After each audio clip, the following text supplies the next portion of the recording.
Bethlehem exists to share Jesus in Hortonville. It's as simple as that.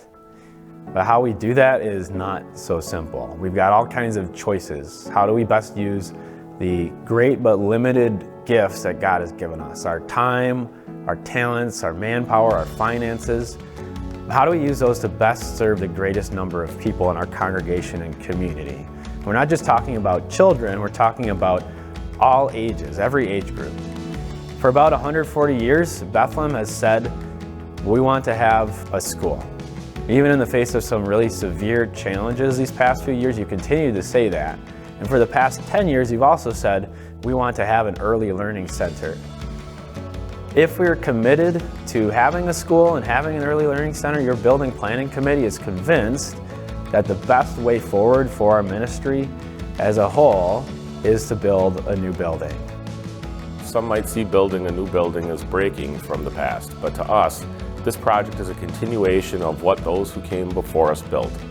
They sought God's kingdom first, and so do we. The church is the people, not the buildings, after all. For 140 years, those who came before us saw a need for Christian childhood education. They saw that brick and mortar buildings served that purpose, and they knew that when they no longer did, change was needed. Bethlehem's current school and early learning center building was built in 1908 and expanded in 1949, 1977, 1980, and 1996. Before that, the old church building was used as a school building. Before that, there was an entirely different school building where the old church is. A school building project is nothing new at Bethlehem. Our buildings are old. If there were no pressing needs, that would be great. Who doesn't like an old building? But we have needs our current buildings can't meet. First, our early learning center classrooms weren't built for early learning. Not having things like bathrooms that can be accessed from inside the classroom means having to hire additional staff that would not otherwise be needed. Second, our early learning center started as a way to fill classrooms as our school enrollment declined. But now our school enrollment is growing. With a current school enrollment of 45 students and projections of over 50 for next year, we're running out of room.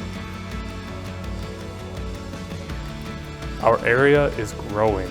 Young families continue to move in. Our area school district continues to grow and expand. There's reason to believe that this trend will continue and that, God willing, Bethlehem's school enrollment will continue to grow. If we're excited by this and would like to capitalize on this opportunity, we're not going to be able to do it in our current facilities. If we'd like to connect unchurched school families with our church that can serve their spiritual needs, having a new building could facilitate that effort. What can I do to help? Thanks for asking. The best thing you can do now is talk. Talk to the other members of your Bethlehem family and see what they think about this project. Talk to the members of our building planning committee. Talk to me. Talk to our teachers and our pastors.